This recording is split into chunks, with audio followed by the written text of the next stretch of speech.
대표님들 안녕하십니까, 모아비아 게론입니다.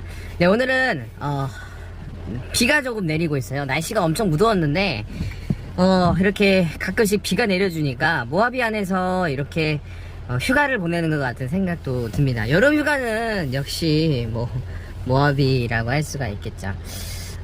오늘 말씀드릴 주제는 바로 쌍용의 신차예요. 토레스라는 차가 있습니다. 쌍용에서 오랜만에 신차가 나왔죠. 법정 관리 중이고 새로운 인수자 조만간 생긴다고 하는데 망한다 어쩐다 말이 많은 건 사실인데 쌍용이 그렇게 쉽게 무너지지는 않습니다. 이 제조업이라는 것은 진짜 많은 하청업체가 있고 지역 경제에도 큰 영향을 가지고 있습니다. 정부가 어떻게 해서든 회생을 시켜서 운영을 강구해야 되죠. 노조들만 잘 원만하게 받아들이면서 사업을 잘 운영한다면 얼마든지 쌍용도 회생은 가능합니다. 아직까지 쌍용차는 굳건하죠. AS도 부품 수급도 완벽하지 않는 경우도 있지만 유지는 가능합니다. 어떤 쌍용차는 부품 수급이 잘 되지 않아서 수리가 어렵다라는 이슈가 있는데 이거는 쌍용차뿐만 아니라 모든 현대 기아차에서도 현재 일어나고 있는 사실입니다. 아직 수면에 올라오지 않았지만 지금 부품이 부족한 문제가 계속 일어나고 있습니다. 앞으로도 그럴 것 같고요. 이 쌍용차가 SUV 전문 회사고 티볼리, 코란도, 토레스, 렉스턴 이렇게 이어지는 4개 SUV 라인업이 만들어졌는데 이 라인업이라는 게 좀 중요합니다. 사람들은 자동차를 살 때 이 클래스에 맞춰서 사는 경향이 있는데 예를 들면 아파트는 34평이다 이렇게 된다라는 자신의 규모와 공간을 이해하죠. 이 티볼리는 소형이고 코란도가 준중형이면 토레스는 중형인데 이게 조금 애매합니다. 쌍용은 세그먼트가 조금씩 작기 때문이죠. 티볼리도 셀토스에 비해서 작고 코란도도 스포티지나 투싼과 비해서는 좀 작고요. 토레스도 산타페나 소렌토보다는 또 작습니다. SUV와 비교하면 코란도는 투싼, 토레스는 산타페, 렉스턴 팰리세이드 이런 건데 좀 작죠. 가격도 좀 저렴하고요. 그러니까 좀 작고 저렴한 거. 그러니까 현대차가 지향하는 흐름을 거스르는 마케팅 정책이 지금 토레스에서는 있다라고 볼 수 있을 것 같아요. 이 토레스 디자인은 굉장히 혁신적이죠. 투싼보다 좀 더 크고 산타페보다 작은데 중형이라고 하기도 그렇고 준중형이라고 하기도 그렇고 좀 애매합니다. 전고가 높아가지고 체감하는 크기는 거의 산타페를 맞먹습니다. T7 트림이라고 이게 제일 상위 트림인데 가격이 3,000만원이고요. 투싼 가솔린 중간 옵션 정도 되니까 가격이 저렴한 것은 사실이죠. 이 디자인은 확실히 잘 나왔습니다. 쌍용이 한번 부도 위기를 맞았고 또 정신 차려서 내놓은 차가 또 올류 넥스턴이었죠. 대짜 티볼이라는 말도 있었는데 이 패밀리 룩을 버리고 완전히 볼드한 이미지를 만들어서 성공을 했고요. 그 다음에 나온 게 코란도 스포츠. SUV 타시는 분들은 이 존재감이라는 것이 굉장히 민감합니다. 이 편한 세단보다 SUV를 고집하는 이유가 어떤 SUV의 그 볼드함 때문이죠. 강력하고 남성미가 넘쳐야 됩니다. 토레스가 딱 그런 것 같아요. 전면 세로 그릴 옛날 대우 코란도 시절에 그런 코란도 모습 떠오르죠.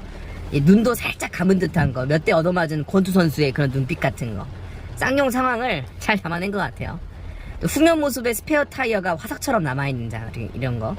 코란도에 찾아볼 수 있는 그런 요소였죠. 테일램프에는 태극기에 공공강리 캐릭터가 들어가 있는데 이거 국뽕을 자극하는 또 그런 것이 또 있습니다. 이 디자인이라는 게 SUV에서는 진짜 중요한데 무쏘 코란도는 물론이고 랜드로버 디펜더 이보크도 살짝 보입니다. 전면은 이보크 같고요. 측면은 디펜더, 후면은 코란도라는 말도 있고 실제로 미국에서는 이 짝퉁 지프다라는 얘기가 나오고 있다고 합니다. 실내 디자인은 지금까지 나왔던 쌍용차 중에서 제일 멋지고요. 약간 황토방스럽긴 한데 카멜 디자인이 좀 괜찮을 것 같습니다. 이게 재밌는 게 LCD 계기판이랑 12.3인치 대형 내비게이션 그리고 버튼이 이게 터치 방식이에요. 이게 다 기본입니다. 약간 복불복이 있는데 이 통합 디스플레이가 전장류를 한 번에 다 제어하면 열선 시트나 통풍 시트, 에어컨과 같은 뭘 한 번에 다 통화하기 때문에 반도체 사용률이 좀 줄을 수가 있겠죠.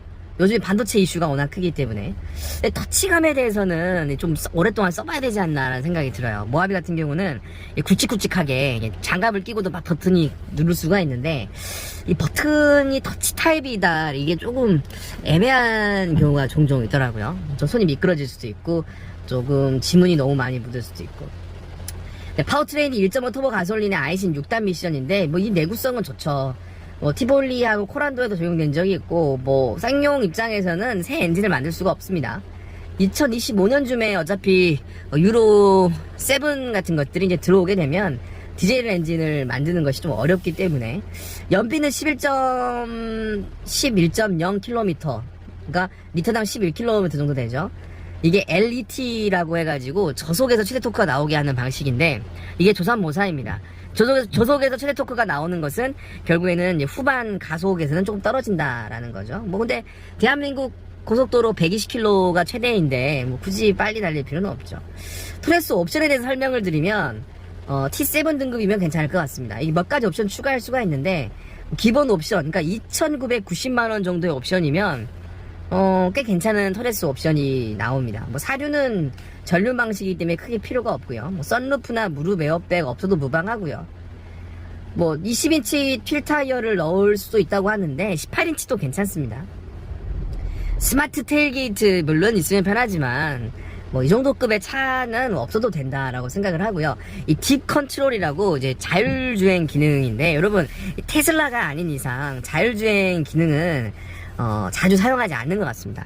실제로 드라이브 와이즈 넣어도 차를 100% 못 믿기 때문에 졸아버릴 수도 있잖아요. 이제 제가 봤을 때는 드라이브 와이즈는 자주 사용하지 않는 기능인 것 같아요. 뭐 꼭 넣어야 한다면 브라운 인테리어 패키지 정도 뭐 넣을 수 있을 것 같은데 여러분 어떻게 생각하시나요? 아마도 이런 토레스를 세컨카나 혹은 예전에 쌍용차를 타셨던 분들이 모하비를 타시는 경우가 많은데 옛 추억이 떠올라서 다시 토레스를 한번 구입해보고 싶다라고 생각하시는 분도 계실 것 같아요. 자, 그런데 대표님들 3,000만원이면요 꽤 괜찮은 더 뉴 모하비 중고를 살 수도 있고요. 여기서 1,000만원만 더 보태면 모하비 더 마스터를 또 살 수도 있습니다. 저 같으면은 뭐 토레스 사는 것보다 V6 6기통 거의 뭐 정통 디자인의 프레임 바디를 가지고 있는 뭐 이런 차 한 번씩은 타보는 것도 나쁘지 않다라고 생각하는데 대표님들 생각은 어떠신가요? 저는 무조건 3,000만원이면 더 뉴 모하비 중고 좀 최신형이라 할 수 있겠죠. 뭐 16년식 한 18년식 정도도 가능할 것 같고 조금만 더 보태면 키로수 한 15만 킬로 탄 더 마스터도 탈 수 있는데 말이죠. 물론 선택은 대표님들에게 달려있을 것 같습니다. 토레스 최고지만요 모하비는 더 최고죠. 지금까지 모하비아 게론이었습니다.